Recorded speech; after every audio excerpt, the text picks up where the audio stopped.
तैयार रहिए। स्टार्ट।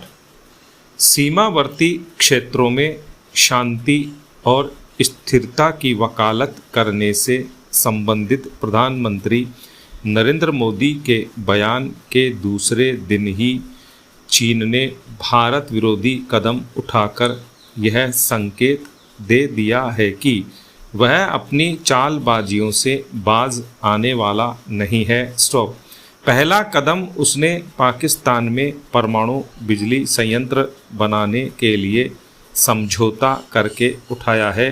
वहीं उसने मुंबई आतंकी हमलों में शामिल लश्कर-ए-तैयबा के आतंकी साजिद मीर को वैश्विक आतंकी घोषित करने के लिए संयुक्त राष्ट्र में पेश किए गए अमेरिका व भारत के प्रस्ताव पर वीटो के जरिए रोक लगा दी। स्टॉप। चीन ने यह हरकत ऐसे समय की है जबकि पीएम मोदी अमेरिका के दौरे पर हैं। स्टॉप। अमेरिका के विदेश मंत्री एंटनी ब्लिंकन ने भी हाल ही चीन की यात्रा की है। स्टॉप। चीन से वैसे यह उम्मीद की भी नहीं जा सकती कि वह भारत के शांति व स्थिरता बनाए रखने के प्रयासों में उसका साथ देगा। स्टॉप। सामरिक मोर्चे पर ही नहीं, साइबर स्पेस में भी चीन सदैव भारत के खिलाफ घोषित अघोषित जंग छेड़ने पर उतारू रहता है। चिंता की बात यह है कि परमाणु आपूर्तिकर्ता समूह NSG का सदस्य होने के बावजूद चीन बिना NSG की अनुमति के पाकिस्तान में 5वां परमाणु बिजली संयंत्र बनवाने में सहयोग दे रहा है। चीन पहले ही बेल्ट एंड रोड इनिशिएटिव के तहत पाकिस्तान में बड़ा निवेश कर चुका है। साजिद मीर को वैश्विक आतंकी घोषित करने के प्रस्ताव पर रोक लगाकर भी चीन ने पाकिस्तान में ही छिपे मीर को उस पर लगने वाली सख्त पाबंदियों से बचा लिया है। प्रधानमंत्री नरेंद्र मोदी की अमेरिका यात्रा से चीन की बौखलाहट का अनुमान इसी बात से लग सकता है कि वहाँ का सरकारी मीडिया लगातार इस तरह की खबरें दे रहा है कि चीन व रूस का मुकाबला करने के लिए अमेरिका भारत को अपने साथ जोड़ रहा है, जबकि हकीकत यह है कि कंगाली के मुहाने पर खड़े पाकिस्तान को आणविक मदद देकर एक तरह से चीन भारत के खिलाफ ही साजिश करने में जुटा है। दरअसल अमेरिका से तल्ख रिश्तों के बीच अब चीन सुपर पावर बनने की दौड़ में बने रहना चाहता है। इसीलिए वह पहले भारत के आसपास के छोटे देशों पर अपना दबदबा कायम रखना चाहता है। चीन पहले भी वास्तविक नियंत्रण रेखा पर भारत को आंखें दिखा चुका है। ऐसे में हमें चीन के इन इरादों से सचेत रहना होगा। स्टॉप। वैसे तो वैश्विक मंच पर चीन अपनी कारगुजारियों से खुद ही अलग थलग हो रहा है। उसका कुटिल रवैया भी इन्हीं कारणों से सामने आ जाता है। जाहिर है भारत को सचेत रहना होगा। स्टॉप। पैरा। पेंशन का मुद्दा आर्थिक ही नहीं बल्कि सामाजिक सुरक्षा से भी जुड़ा है।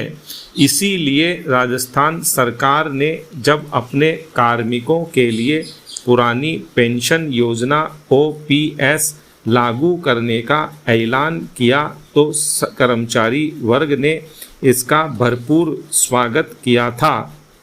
अपने कार्मिकों को इस सामाजिक सुरक्षा का भरोसा देकर पुरानी पेंशन योजना की बहाली की घोषणा करने में राजस्थान सरकार ही सबसे आगे रही थी, पर जब इसे लागू करने का वक्त आ रहा है तो वसूली के पैटर्न को लेकर उलझने सामने आने लगी हैं।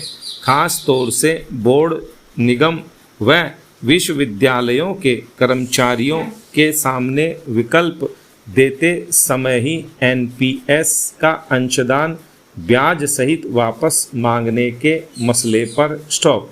इसी के चलते सवाल खड़े हो रहे हैं कि क्या इनमें ओपीएस को धरातल पर लाने में वित्त का प्रबंध बड़ी समस्या बनने वाला है।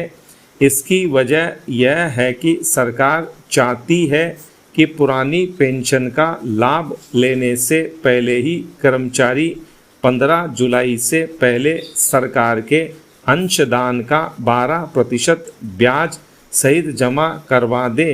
नई पेंशन योजना की पक्षधर रही भाजपा को भी इस मुद्दे पर सरकार को घेरने का मौका मिल गया है। स्टॉप पेरा।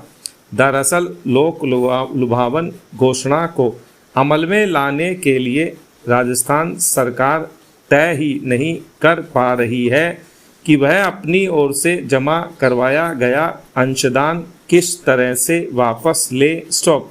कर्मचारियों का वर्क वाजिब लगता है कि उनके रिटायरमेंट से पहले उनका अंशदान ब्याज सहित वसूल कर लिया जाए, पर 15 जुलाई से पहले ही जमा करवाने की शर्त आखिर क्यों थोपी जा रही है?